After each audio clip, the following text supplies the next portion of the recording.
El Informativo. Hola, buenas tardes. Bienvenidos al informativo de NTN 24, el canal de las Américas. Joely Ramírez, Carlos Figueroa, junto a ustedes a esta hora. Hola, Joely. ¿Qué tal, Carlos? Un gusto estar contigo y con todos ustedes. Comienza el informativo con Joely Ramírez y Carlos Figueroa. Con el paso de los días crece la indignación en Puerto Rico. En disturbios terminó la quinta protesta consecutiva en la que miles de habitantes y artistas de la isla exigieron la renuncia de Ricardo Rosselló. El gobernador enfrenta ahora mismo una crisis después de la divulgación de un chat privado de gobierno en el que Rosselló, junto a varios asesores de su equipo, se mofa, se burla de líderes políticos, de periodistas, de mandatarios locales, de artistas también. Hace comentarios machistas y homófobos. En San Juan, manifestantes lanzaron botellas, palos y material de pirotecnia contra las fuerzas de seguridad, que los dispersó con gases lacrimógenos. En los disturbios, 4 personas resultaron heridas y otras 4 fueron detenidas. El gobernador ha reiterado en cada una de sus apariciones que no renunciará a su cargo. Un pueblo indignado.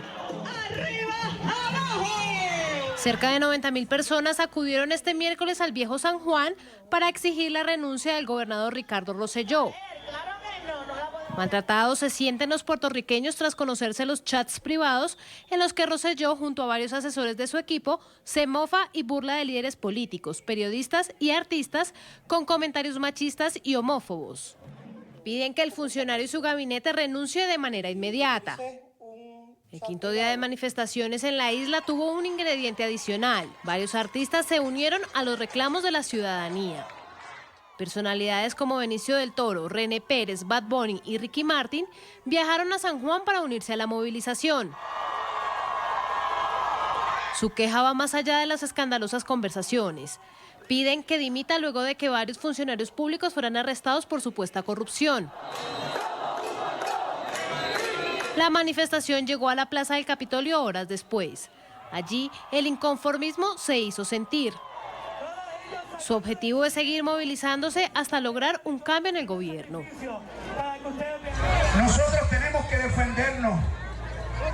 El único ideal que hay esta noche es la molestia y que queremos que nos respeten como país. Este gobierno tiene que empezar a respetar al país. Nunca ha respetado a este país. Esto es histórico. Estamos haciendo historia. Esta noche se está haciendo historia. Puerto Rico no se levanta porque Puerto Rico siempre ha estado de pie. La movilización transcurrió de manera pacífica. Sin embargo, algunos jóvenes prolongaron la jornada. Manifestantes lanzaron botellas, palos y material de pirotecnia contra las fuerzas de seguridad, que los dispersó con gases lacrimógenos. Durante los enfrentamientos, 4 personas resultaron heridas y tuvieron que recibir atención médica en hospitales. Por su parte, la policía confirmó la detención de otras 4 personas, todas acusadas de atentar contra bienes públicos. El gobernador ha reiterado en cada una de sus apariciones y comparecencias que no renunciará a su cargo. Este jueves en Nueva York le negaron el beneficio de libertad bajo fianza al multimillonario Jeffrey Epstein. Está acusado de ser el líder de una red de tráfico sexual de menores. El hombre de 66 años tendrá que permanecer en el Centro Correccional de Manhattan esperando el inicio de su juicio por los 2 cargos imputados en su contra. La noticia la tiene Alejandro Rincón. Muy buenas tardes, Alejandro. Hola, buenas tardes. El juez Richard Berman de la Corte Federal del Distrito Sur de Nueva York ha dado la razón a las víctimas y al gobierno de los Estados Unidos, que les solicitaron no dar el beneficio de la libertad bajo fianza al multimillonario Jeffrey Epstein. En el momento de entregarle el argumento por el cual negó esa posibilidad al hombre acusado de mantener una red de tráfico sexual de menores, aseguró que, por una parte, él, ese hombre de 66 años, representa un peligro para la sociedad y además que tiene los medios suficientes para darse rápidamente a la fuga de los Estados Unidos para no enfrentar la justicia. Luego de ser entregada esa decisión, los abogados, a representación de las víctimas, entregaron las siguientes declaraciones. Estamos profundamente agradecidos en nombre de nuestros clientes por la opinión cuidadosamente considerada de la Corte. Esto nunca es algo fácil de hacer para cualquier corte. Sin embargo, fue hecho de una forma muy cuidadosa con un resultado que nosotros y nuestros clientes apreciamos profundamente. Entre tanto, Jeffrey Epstein, de 66 años, tendrá que permanecer recluido en una celda del Centro Correccional Metropolitano de Manhattan, a muy pocos metros del lugar donde nos encontramos ahora. Allí estará esperando enfrentar el juicio que tiene pendiente por 2 delitos federales de tráfico sexual de menores de edad. Es todo lo que tenemos para ustedes por ahora, desde la Corte Federal del Distrito Sur de Nueva York. Continúen con más en el informativo. Gracias, Alejandro. Y el más poderoso narcotraficante mexicano, Joaquín El Chapo Guzmán, pasó su primera noche en una cárcel de máxima seguridad de Florence, en Colorado. El capo, condenado ayer a cadena perpetua, fue trasladado en helicóptero en horas de la noche a la prisión Supermax, donde, según informó el abogado Jeffrey Lichman, el defensor del líder del cártel de Sinaloa, dijo que la orden fue emitida pese a que solicitó 2 meses para que le permitieran adelantar la apelación a la condena. Entre tanto, sorprendió la reacción del presidente de México, Andrés Manuel López Obrador, sobre la condena a Joaquín El Chapo Guzmán. En conferencia matutina, el mandatario aseguró que lo conmueve que una persona pase el resto de su vida en una cárcel. Soy humanista, no le deseo mal a nadie. No me gusta hacer leña del árbol caído. Es, por cierto, un principio bíblico. Todas estas cosas que suceden terminan en condenas como esta, una condena a estar en la cárcel de por vida, en una cárcel hostil, dura, inhumana, pues sí conmueve. Tengo también en mi cabeza presente pues a muchas víctimas. Y en esta conferencia de prensa, Andrés Manuel López Obrador fue cuestionado sobre lo que sucederá con los bienes del Chapo Guzmán. El mandatario aseguró que se revisarán los procesos jurídicos, pero que los bienes confiscados al narcotraficante le corresponden a México. Y dijo alguna cosa interesante, que en la confiscación de los bienes, en todo caso, y es un asunto de justicia, esos recursos, esos bienes le corresponden a México, legalmente, y se va a revisar el asunto. O sea, estoy de acuerdo con lo que dijo el abogado de Guzmán Loera. Estoy de acuerdo con eso. Lo vamos a revisar. Vamos a ver. Pero él sostiene de que en todo caso, ¿sí?, esos bienes, esos recursos pertenecen a México.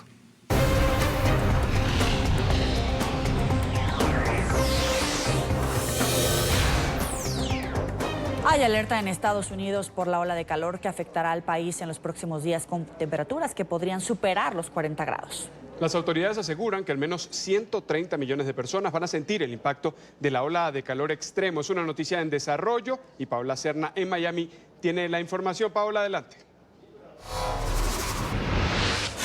Así es, muy buenas tardes. El Servicio Nacional de Meteorología de los Estados Unidos ha hecho estas advertencias y también ha hecho avisos por la ola de calor que afectaría a millones de personas, particularmente en el centro oeste y también en la costa este de los Estados Unidos. Ciudades como Washington, Chicago y New York pudieran experimentar temperaturas por encima de lo normal, incluso en algunas regiones superando los 46 grados centígrados. Nosotros queremos instar a todos a que en realidad sigan las indicaciones y se mantengan seguros, porque la gente necesita estar lista para estas condiciones climáticas. Creo que es muy importante de que limiten las horas en el exterior, simplemente intenten salir si lo van a hacer en las horas de la mañana. Los niños, tener mucho cuidado con ellos. Si ustedes van en un vehículo, por ejemplo, allí las temperaturas van a ser muy altas dependiendo las áreas, y la temperatura dentro de los carros en realidad puede llegar a ser letal, por lo cual es importante no dejar a los niños allí solos, adultos mayores, mascotas, ni nadie en los carros, porque las temperaturas en realidad van a llegar a cifras récord. El Servicio Nacional del Tiempo también ha generado avisos para algunos estados de la costa oeste donde pudieran generarse incendios, esto debido a la falta de humedad y el excesivo calor. La información desde Miami, soy Paola Serna. Continúen ustedes con más desde nuestros estudios centrales. Buenas tardes. Buenas tardes. Sí, hoy el secretario interino del Departamento de Seguridad Nacional de Estados Unidos, Kevin McKillen, testificó ante el Congreso. Lo hace para responder sobre la política de separación de familias migrantes que es promovida por la administración de Donald Trump, una medida por muchos criticadas en el Congreso. Emiliana Molina tiene la información en Washington. Emiliana. Así es, ¿qué tal? Muy buenas tardes para ambos. Pues a esta hora, Kevin McKillen, el secretario del Departamento de Seguridad Nacional, continúa testificando ante legisladores.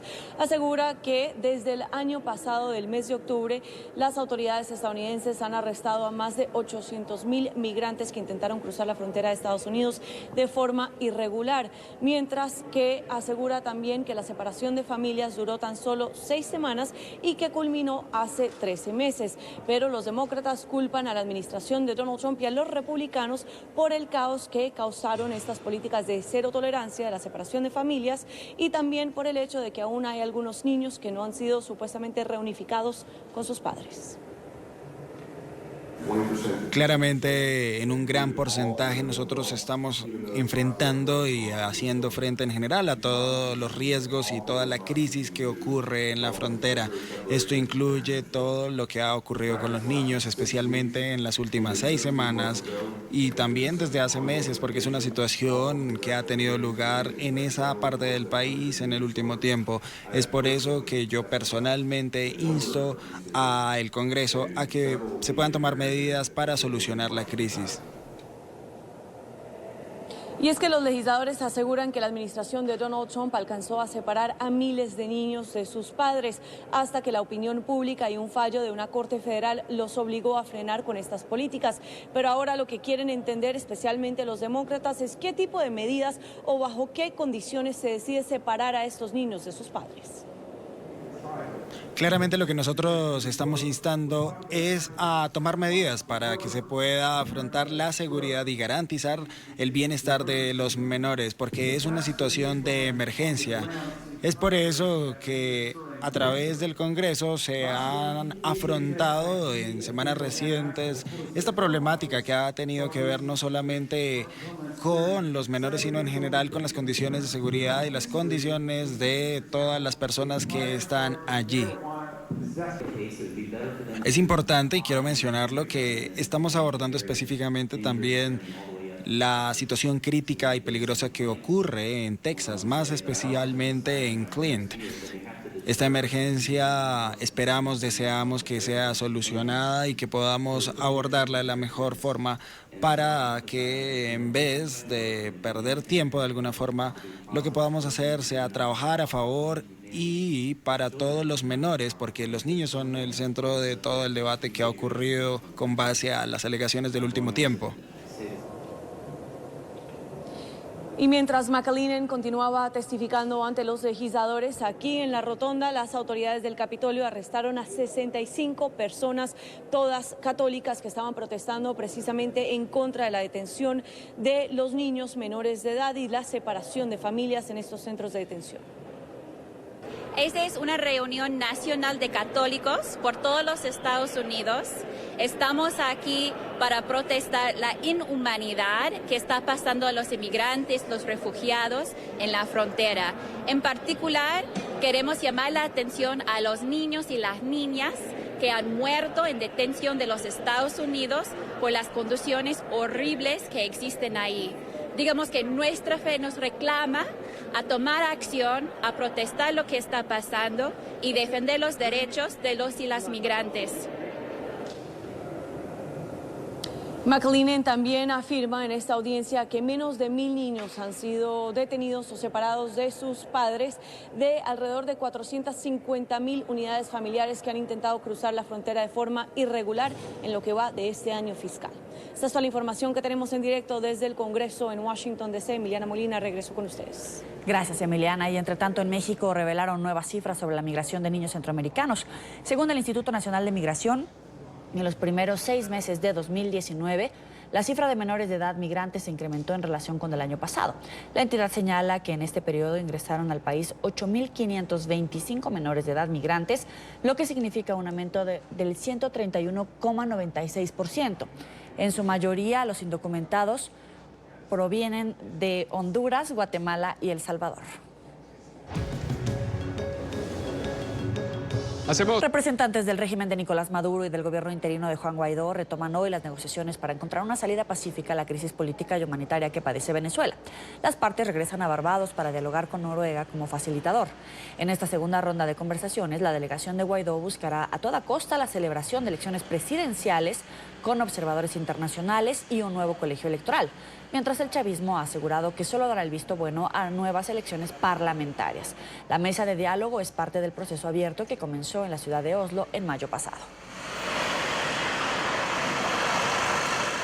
Hoy, en el Día Internacional del Recluso, el Observatorio Venezolano de Prisiones ha entregado un balance de la situación de las cárceles en el país. La ONG asegura que las prisiones de Venezuela son de toda la región las que están en peores condiciones. Señala el informe que el régimen de Nicolás Maduro cuenta con delincuentes a su servicio al interior de los penales. En Caracas, Oliver Fernández tiene toda la información. Muy buena tarde. Hola, buenas tardes. Humberto Prado, director del Observatorio Venezolano de Prisiones, señaló que en Venezuela no se respeta la dignidad del recluso. Por el contrario, se paga doble pena.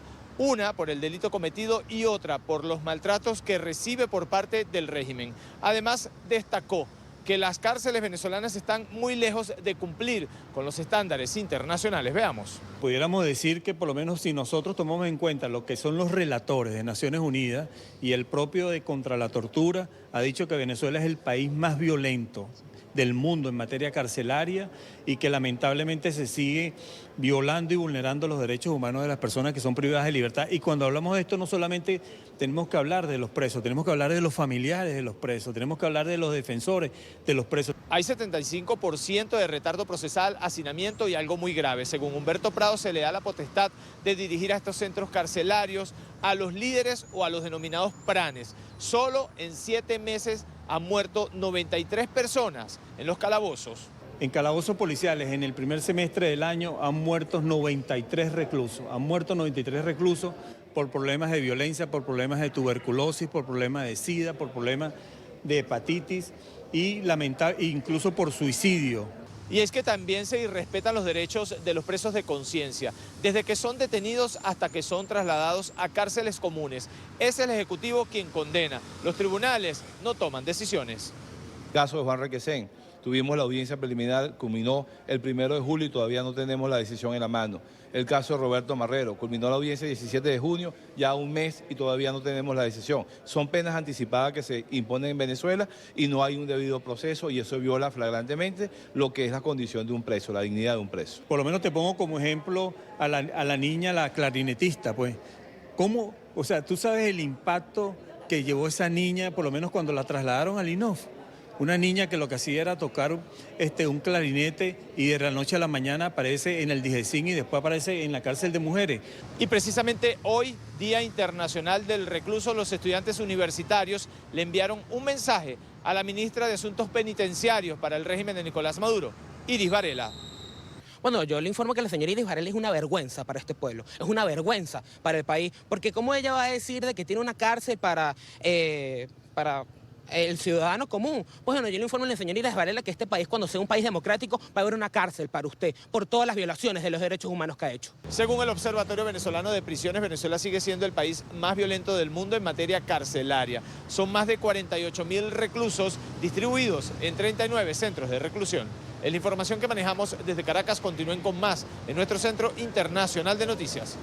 Gracias, Oliver. Y este viernes el secretario de Estado de Estados Unidos inicia una nueva gira por Latinoamérica. En la agenda está programada la visita a Argentina, Ecuador, México y El Salvador. Sobre la mesa estarán presentes temas importantes para la región, como el terrorismo, la crisis en Venezuela, la migración irregular y el narcotráfico, entre otros. En territorio argentino está programada una reunión de la secretaria de Estado adjunta para América Latina con representantes del gobierno interino de Venezuela y con miembros de la comunidad venezolana. Cambiamos radicalmente de tema. Decenas de bañistas ayudaron a un grupo de al menos 20 ballenas piloto que quedaron varadas en la costa de St. Simons, en el estado de Georgia. Aunque la mayoría de los cetáceos volvió al océano, lamentablemente 2 murieron. No está claro por qué encallaron, aunque expertos aseguran que es muy común y natural que ocurra. Este tipo de ballenas están dentro de las especies que más se encallan en grupo.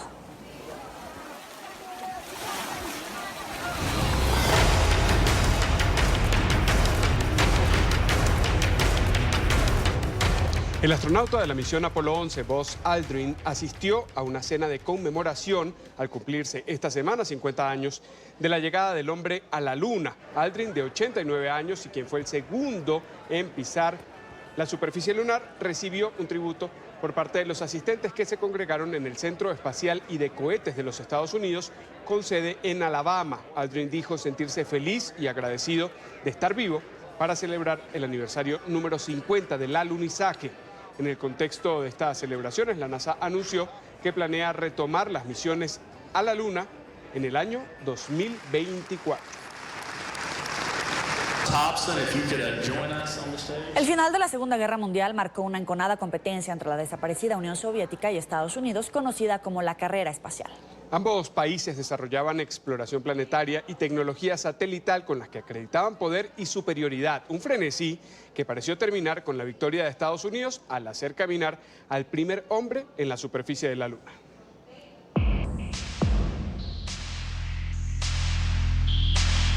El olor a pólvora de la Segunda Guerra Mundial apenas dejaba de asfixiar nuestro planeta cuando Estados Unidos y la Unión Soviética aprovecharon la percepción mundial de que el mundo no tenía dueño para enraizar la idea de que uno de ellos sin duda lo sería. Se embarcan entonces en una etapa de crímenes y tramas políticas a través del espionaje, conocida en la historia como la Guerra Fría. En ella, la exploración espacial y la tecnología satelital constituyeron la mejor propaganda para autoacreditarse poder y superioridad. Demostración de capacidad científica y potencial militar para obtener aliados internacionales, reverencias y sometimiento de frágiles países. Embriagadas con la vanidad y arrogancia que el resto del mundo les concedía al llamarlas superpotencias, la Unión Soviética y Estados Unidos se emplean a fondo en una competencia desbocada por explorar el espacio exterior mediante la creación de satélites artificiales, el envío de humanos al espacio y el intento por posar al hombre en la Luna. Los Estados Unidos, con el presidente Kennedy, presenta la gran apuesta y el gran reto de que el país entero llegue a la Luna antes de que termine la década del 60. La Unión Soviética arrancó en punta la carrera al lanzar con éxito el Sputnik 1, liderazgo temprano exhibido el 4 de octubre de 1957, con este satélite artificial que alcanza la órbita. Estados Unidos entró en acalorado debate político en el que se expresó pánico por la superioridad militar y económica que su enemigo podría alcanzar. Rusia pues pone un primer punto muy alto al colocar el Sputnik. Despertó las alarmas grandemente en su rival.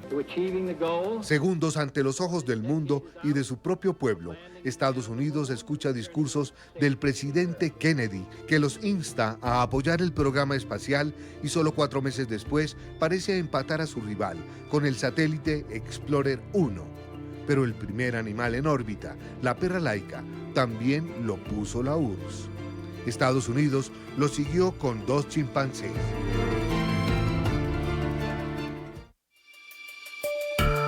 El 12 de abril de 1961, el cosmonauta soviético Yuri Gagarin se convirtió en el primer hombre que entró en órbita. Lo siguió casi un año después el estadounidense John Glenn.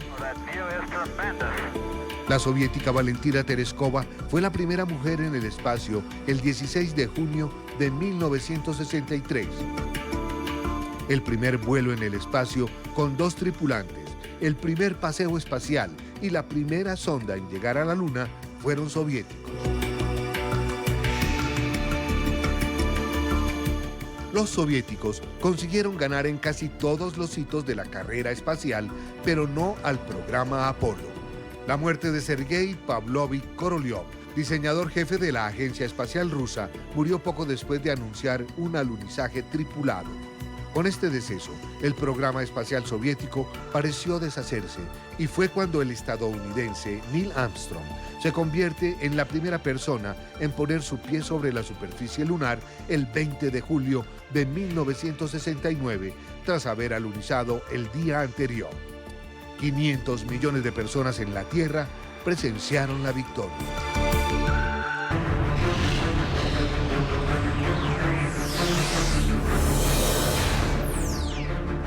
Un incendio causado de manera intencional en un estudio de anime en Japón dejó 33 muertos y 36 heridos. De acuerdo con el relato de testigos que presenciaron el hecho, un hombre no identificado de 41 años entró a los estudios Kyoto Animation y arrojó un líquido inflamable en el interior del edificio de 3 pisos. Al menos 70 personas estaban en ese momento en el lugar. El sospechoso resultó herido y fue detenido por la policía, que ahora mismo está investigando los motivos del ataque. Las fuerzas de seguridad informaron que encontraron varios cuchillos en la escena. El presidente de la compañía confesó que habían recibido amenazas de muerte en días recientes. Los equipos de bomberos lograron sofocar las llamas. Terror en Afganistán. Combatientes talibanes detonaron un carro bomba en una puerta del cuartel general de la policía en el sur del país. En el hecho, 12 personas murieron y otras 60 resultaron heridas, entre ellas 40 agentes de las fuerzas de seguridad. El atentado ocurre en medio de los acercamientos entre el grupo armado islamista y Estados Unidos para intentar entablar un diálogo de paz con el gobierno. Trágico accidente en Turquía. Un minibús que transportaba a un grupo de migrantes indocumentados se salió de la vía y se estrelló contra una zanja en la provincia de Van. 15 personas perdieron la vida y 52 más resultaron heridas tras el fuerte impacto. De acuerdo con el reporte de las autoridades, la mayoría de los migrantes provenía de Afganistán, Pakistán y Bangladesh. La policía española logró desarticular a una de las principales redes internacionales de contrabandistas y falsificadores de tabaco. Se trata de una organización búlgara que operaba desde Madrid. La noticia en la capital española con Marcelo Moncayo. Marcelo, adelante. Hola, ¿qué tal? Saludos para ustedes desde Madrid. Así es, amigos televidentes, luego de casi 2 años de investigaciones, la Policía Nacional Española logró la desarticulación de una de las principales redes internacionales de contrabandistas y falsificadores de tabaco que operaban aquí en España. En Madrid fueron detenidas 10 personas e incautadas alrededor de 48.000 cajetillas de tabaco de 18 marcas distintas. Gran parte de este tabaco era falsificado o no contaba con los registros necesarios para ser comercializado en España. Esta organización internacional contaba con una gran infraestructura para introducir el tabaco en España desde distintos países, utilizando la vía aérea mediante el uso de maletas y la vía terrestre a través de autobuses y camiones. Hace un tiempo, cuando se tiene constancia de que hay un establecimiento en Madrid que está vendiendo tabaco falsificado, es decir, reproducciones de marcas originales o que no contaban con los permisos adecuados. Todo esto conlleva una investigación que concluye con que realmente existe una organización internacional que está asentada aquí en España, dedicada a introducir de diferentes países el tabaco y además posteriormente cuentan con toda una infraestructura para blanquear los beneficios derivados del contrabando. El dinero que la organización recibía del contrabando de tabaco era enviado al extranjero, principalmente a Bulgaria, a través de correos humanos y posteriormente ingresado en cuenta de españolas para constituir empresas y así ocultar la actividad ilegal de esta organización. Por el contrabando de tabaco, el Estado español deja de recibir alrededor de 900 millones de euros al año por el no pago de impuestos. Amigos televidentes, y en el marco de este operativo se realizaron 19 registros en donde se encontraron varios documentos falsificados, sobre todo de identidades que utilizaban estos delincuentes. Este es el informe, Marcelo Moncayo, NTN 24, Madrid. Austria fue presentada una hembra elefante de 5 días de nacida concebida mediante inseminación artificial. En el zoológico de Viena se pudo ver al pequeño animal junto a su madre, una elefante de 27 años. Se trata del segundo elefante bebé engendrado a través de este procedimiento. El esperma procede de un macho que vive en libertad en una reserva natural de Sudáfrica. Y en Francia, un grupo de pastores condujo a sus ovejas a pastar, escuchen esto, cerca de la Torre Eiffel. Los animales fueron llevados al emblemático monumento en el marco de una campaña para impulsar la ganadería urbana. Además de París, estos pastores recorrieron con sus ovejas alrededor de 34 pueblos de la región durante 11 días en busca de zonas verdes. Analizamos este informativo en NTN24, el canal de las Américas. Para estar bien informado en Twitter, @NTN24 y en la web ntn24.com. Feliz tarde.